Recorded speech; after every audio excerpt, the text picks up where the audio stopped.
sculpting a character's head. Ready, Rudolph? Building the bodies, making all the little costuming. The whole world knows what the Rudolph characters look like. If you look at the original and you look at this. I think the work that Rankin Bass did in the 60s is kind of a point where things changed, and so Christmas is going to be canceled. You've watched Rudolph the Red-Nosed Reindeer every Christmas, but you never knew what really hid behind that glowing nose. A missing song, a peppermint mine, a secret attic, even a Roman numeral mistake that slipped through 60 years of reruns. This holiday classic hides stranger stories than the Island of Misfit Toys ever dreamed of. These are 30 strangest facts about Rudolph the Red-Nosed Reindeer 1964, and I swear some Christmas magic wasn't meant for kids. But let me tell you first about that year no one ever fixed. Fact 1. The wrong year on screen. Mama, he's got a shiny nose. Ever notice the opening credits? They flash MCLXIV, which means the year 1164 AD, about 800 years. So technically, every time you watch Rudolph, you're stepping into the Middle Ages. Maybe that's why Santa looks so tired. What's funny is how that mistake survived every remaster and rerun. They fixed songs, scenes, even the ending, but not that one tiny Roman numeral. It's like a secret wink from history. Next time it appears, look close and think, did Santa misset the time machine? Fact 2, Dolly, for Sue's hidden sadness. Such a dream. We'll never get off this island. Never. Everyone asked, what's wrong with Dolly for Sue? Missing button? Crooked nose? Nope. Her flaw was emotional. The producers said she felt abandoned, a toy with heartbreak, not a crack. Deep stuff for a clay puppet. Poor thing sat on that island because someone didn't love her anymore. When I learned that, it hit harder than any sad carol. Back then we saw just a cute pink-cheeked doll. Now it feels like a tiny Hallmark heartbreak wrapped in tinsel. Maybe that's why this special still works. It sneaks a little real life between the jingles. Fact 3. The fans forced a new ending. Rudolph full power. Well, folks, as for the rest of the story... When Rudolph first aired, Santa flew off and left the Misfit toys behind. Viewers went nuts. Letters poured in. Hey, what about the toys? So Rankin Bass did something unheard of for the 1960s. They listened. New puppets, new animation, and a brand new ending appeared the next year. The rescue scene we love exists because fans complained. It was basically the first fan campaign long before social media. Imagine a dad in 1964 scribbling on a postcard, "Save the spotted elephant." That tiny protest changed TV forever, proving even Santa listens to his mail. Fact 4. The song that vanished for 30 years.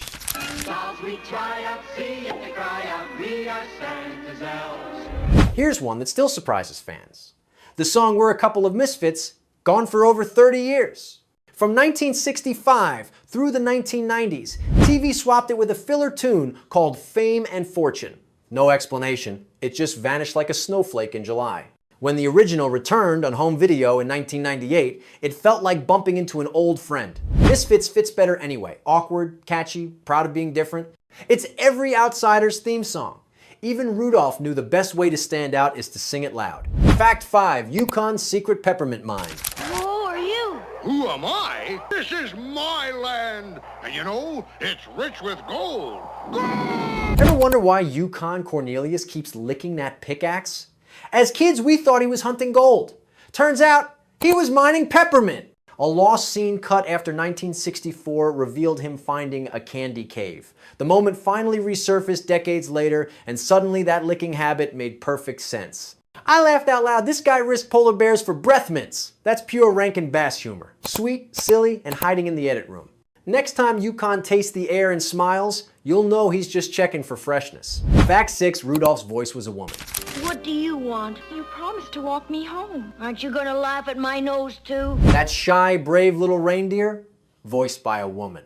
Her name was Billie Mae Richards, credited as Billy Richards so audiences wouldn't notice. She captured Rudolph's trembling courage so perfectly, you'd swear it was a kid.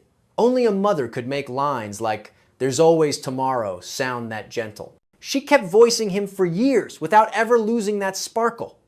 Millions grew up hearing her every December, never knowing her name. Next time that quivery little voice melts your heart, remember Billy, she gave Rudolph his soul. Fact 7 Burl Ives saved the show. Well, now let me tell you about Rudolph. It all started a couple of years before the big snow. Believe it or not, Sam the Snowman wasn't in the early script. The studio wanted a famous voice to please NBC and GE, so they hired Burl Ives, the cozy folk singer every parent adored. He came in late, they rewrote everything, and suddenly Sam was singing A Holly Jolly Christmas, best last-minute fix in TV history.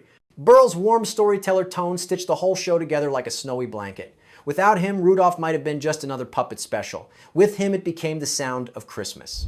Fact 8, the Global Toy Workshop. Herbie doesn't like to make toys. Herbie doesn't like to make toys. Rudolph might look like pure North Pole magic, but it was truly a world project. The script came from New York, voices from Canada, music from London, and the stop motion was filmed in Tokyo under master animator Tadahito Mochinaga. 4 countries, 1 perfect snowflake. Imagine Japanese artists who'd never celebrated Christmas carefully moving tiny reindeer 1 frame at a time. That's patience on a global scale. Maybe that's why Rudolph still feels universal, a Christmas made by the whole planet. Fact 9, the lost Rudolph puppets found. Again, 2 iconic puppets used to make the classic Rudolph the Red-Nosed Reindeer Christmas special. For decades, everyone thought the original Rudolph and Santa puppets were gone forever. Turns out, they were hiding in someone's attic. A secretary from a TV studio took them home in the 1960s, and her kids actually played with them under their Christmas tree. Years later, they looked rough, cracked paint, missing fur, and wires poking out. Puppet experts restored them to life, and years later, they sold for over $360,000. Today, they rest safely at the Center for Puppetry Arts in Atlanta. It's funny our childhood heroes spent years in a box, only to become museum treasures. Proof that even worn-out Christmas magic can shine again. Fact 10. The show switched networks after 50 years.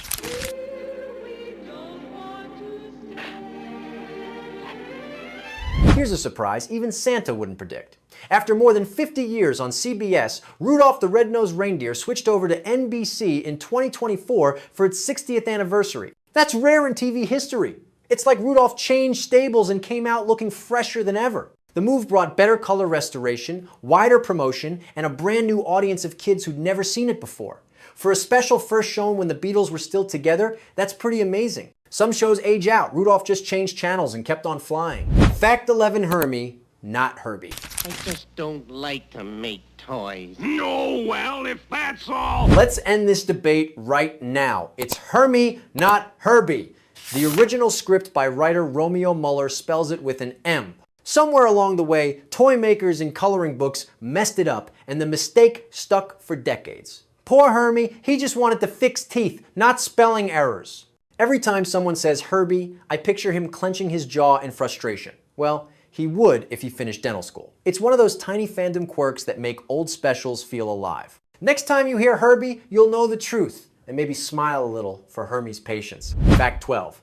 The commercials had elves selling appliances. The holiday classic, Rudolph the Red-Nosed Reindeer, is sponsored by Kohl's. You think product placement is new? Not even close. When Rudolph first aired in 1964, it was part of the General Electric Fantasy Hour, and the elves appeared in real GE commercials. They sold toasters, hair dryers, and even coffee makers. Imagine an elf saying, "It's electric magic," while polishing a blender. It's half Christmas cheer, half department store ad, and it's glorious. Watching those old clips now feels like flipping through a Sears catalog dipped in glitter. Back then, holiday marketing had heart. Santa powered the sleigh, GE powered the kitchen. Fact 13, the constantly changing cut. Oh, is this your snowbank? No. If the Rudolph you remember doesn't quite match today's version, you're not imagining things. Over the decades, editors trimmed and reshuffled scenes to fit extra commercials. Some versions cut full songs, others added them back. Depending on the year, the special could run anywhere from 47 to 51 minutes. It's like a snow-covered director's cut that keeps evolving. Every generation got a slightly different Rudolph, yet the story's warmth never changed. Realizing kids in 1970 saw a shorter version than you did feels like opening a time capsule wrapped in carols. Fact 14, 2 versions of A Holly Jolly Christmas. The magic of the northern lights lives in thee. You've probably hummed a Holly Jolly Christmas every December, but did you know there are two versions? Burl Ives recorded one for the show Slow and Cozy, then re-recorded a brighter, bouncier version for radio later that year. That's the one you hear in stores and malls today. Funny how a single Christmas tune got a sequel before sequels were cool. Burl gave us not one, but two Christmases in one season, and both still sound timeless. Some songs melt away after a year. This one just keeps jingling. Fact 15, a Canadian cast made Christmas magic.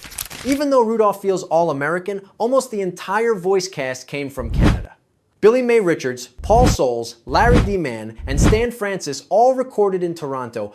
That's why some lines have a faint Canadian lilt listen to Santa say about. You'll hear it. As a kid, I thought that was the North Pole accent. Now it just feels right. Funny how something made so far away became a piece of American Christmas tradition. Proof again that joy doesn't need borders, just heart, snow, and maybe a little maple syrup. Fact 16, tiny puppets, big patience. I'll give you a lift. Hop aboard, mateys. Watch. Every frame of Rudolph was filmed by hand using puppets only about 4 inches tall. The Tokyo crew built 22 miniature sets, forests, caves, toy shops, then moved those puppets one tiny step at a time. Each second of film meant dozens of movements and hours of work. Imagine the focus it took to make Rudolph simply nod. No computers, no shortcuts, just skill, caffeine, and Christmas spirit. That's probably why it still feels so alive. Every blink, every snowflake is human effort frozen in time. Fact 17, a handcrafted world of detail. You see, all the toys Santa brings are made by these elves. Behind every snowflake and candy cane was real artistry. The Tokyo team built every prop by hand. Tiny bells, elf tools, glowing trees, all perfectly sized for puppets only a few inches tall. They even brushed each reindeer's fur between frames so nothing looked jumpy. Some animators joked their fingers cramped from moving Rudolph's nose 1 millimeter at a time. No computers, no automation, just steady hands, coffee, and patience. Watching today, you can feel that handmade care in every shimmer. A world small enough to fit in a shoebox, but big enough to live in our hearts forever. Fact 18, one songwriter, all the tune.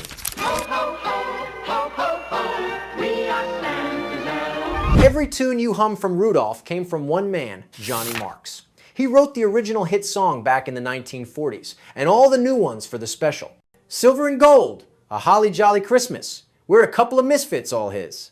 Marks somehow made music sound like falling snow, soft, cheerful, and warm.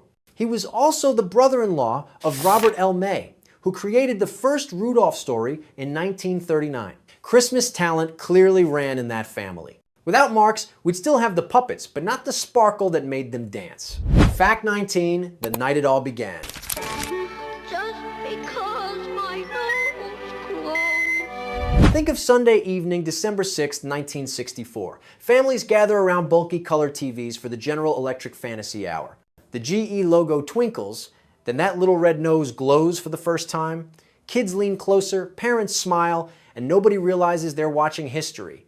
They just see a snowman talking, a reindeer shining, and a story that feels like winter bedtime itself. That night lit a fuse that still burns every December. One tiny puppet show that quietly became America's coziest tradition. Fact 20.5 million miracle. Silver and gold. Well, what do you think of our friend Cornelius? Seems all he thinks about is... In 1964, spending $500,000 on a TV special was unheard of, but Rankin and Bass gambled big on a red-nosed reindeer. That money paid for months of filming, custom puppets, music sessions across 3 countries, and a mountain of patience. Many networks said it was too expensive, too strange. The ratings proved them wrong. Rudolph became the most watched holiday special ever made, replayed year after year. Not bad for a clay-nosed underdog who turned doubt into Christmas gold. Fact 21, Rudolph got his own stamps. I have so little magic left to leave thee on this small hoof. In 2014, the United States Postal Service gave Rudolph his own set of forever stamps to celebrate 50 years. One for Rudolph, one for Santa, one for Hermie, and one for Bumble the Abominable Snow Monster. For a while, those familiar faces traveled coast to coast on Christmas cards, old friends hitching rides on envelopes. Something that began as stop-motion puppets ended up circling the country, one mailbox at a time. Even Santa would call that first-class delivery. Fact 22. from book to song to screen. Rudolph's journey started on paper in 1939, when Robert L. May wrote a giveaway booklet for Montgomery Ward stores. 10 years later, his brother-in-law Johnny Marks turned it into the hit song sung by Gene Autry. Then, 25 years after that, Rankin and Bass turned it into the stop-motion special we know today. From book to song to screen, it's Christmas evolution at its finest. 3 generations shaped one story, but the message never changed. Even a misfit can light the way. Fact 23, the genius behind the animation. It was springtime, and Santa's lead reindeer, Donner, become a proud papa. The magic of Rudolph came from Tadahito Mochinaga, a pioneer of Japanese stop motion who called his craft animagic. His Tokyo crew moved the puppets frame by frame, turning still figures into living personalities. What's incredible is that most of them had never celebrated Christmas, yet their work glows with warmth and wonder.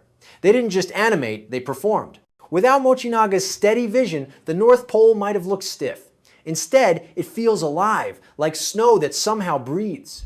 Fact 24, the attic that saved Christmas. Of course, the #1 citizens up here are the Santa and the Mrs. They live right over there. When the original puppets resurfaced, the story sounded like a movie itself. After filming, a studio secretary took Rudolph and Santa home. Her children played with them until the paint cracked and wires poked through. Then they vanished into a box for almost 40 years.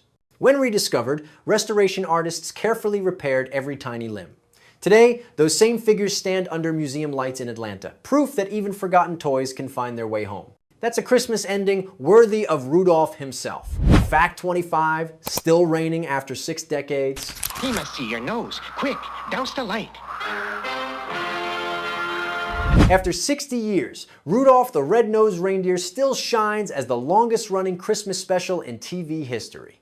Think about that. 6 generations have laughed, sung, and cried with the same reindeer. Kids who once watched in flannel pajamas now share it with grandkids on giant screens. The animation may look old-fashioned, but the heart feels timeless. Kindness, courage, and a glowing little hope. That's the formula. Rudolph didn't just guide Santa's sleigh. He guided all of us back to what Christmas feels like. Fact 26, Rudolph's nose housed a real bull. Rudolph. Hey, he knows his name already.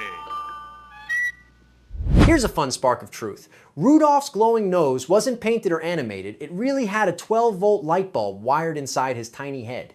The animators wanted real shimmer in every frame, so they ran an actual wire through the puppet. I picture someone in Tokyo carefully adjusting a light the size of a thimble, hoping not to fry Santa's star performer. That red glow you remember wasn't movie magic, it was electricity. The smallest Christmas light in TV history became the brightest one in our hearts. Fact 27, Santa's beard was made of yak hair. You see, little fellow, every year I shine up my jingle bells for 8 lucky reindeer. This one always gets a laugh. The Santa puppet's beard was made from real yak hair. Yes, straight from the mountains. The body was wood, leather, and wire, but the beard got the luxury treatment. Animators actually brushed it before every frame so it stayed fluffy and photo-ready. Under the studio lights, it shimmered soft and warm, just like Santa's smile. Who would have guessed the secret to that perfect Christmas beard came from halfway around the world? A little yak gave us a whole lot of holiday magic. Fact 28 puppets shipped across the Pacific. Herbie! Aren't you finished painting that yet? Before the premiere, Rankin and Bass shipped the real Rudolph and Santa puppets from Tokyo all the way to New York City for promotion. Picture the crate, fragile, glowing nose inside. Those tiny stars crossed an ocean before they ever appeared on TV. Somewhere along the line, a customs agent probably opened the box and thought, what on earth is this reindeer? Even before fame, Rudolph already had frequent flyer miles. It's such a weird, wonderful image. 2 handmade puppets traveling the world to spread Christmas cheer. Fact 29's sponsored deal was only for 2 broadcasts. WeatherTech offers a variety of amazing gifts for everyone. Laser-measured floor liners. When Rudolph first aired in 1964, General Electric paid for it under a contract covering just 2 airings. 2 nights, that's all they planned. No one dreamed it would become the longest-running holiday special in television history. But audiences fell in love, and networks kept bringing it back every December. A simple sales promotion turned into 6 decades of tradition. Honestly, it might be the best return on investment ever. One glowing reindeer outlasting every toaster they ever sold.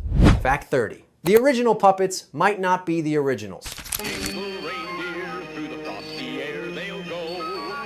Here's a mystery fit for a Christmas detective.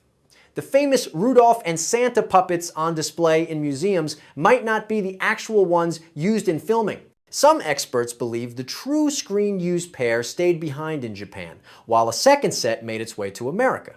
If that's true, the real Rudolph could still be sleeping quietly in a Tokyo warehouse. I love that thought. Two Rudolphs, both heroes in their own way. One lighting our screens, one hiding in the snowdrifts of history, still waiting for his spotlight. And there you have it, 30 of the strangest, sweetest, and downright weirdest secrets hiding inside Rudolph the Red-Nosed Reindeer. It's funny how a simple puppet show built in Tokyo, voiced in Canada, and loved in America still finds its way back to our living rooms every December. Maybe that's the real Christmas magic, not the glowing nose, but how it keeps lighting up generations. So next time you see Rudolph fly across that old TV screen, you'll know the story's hiding in the snow.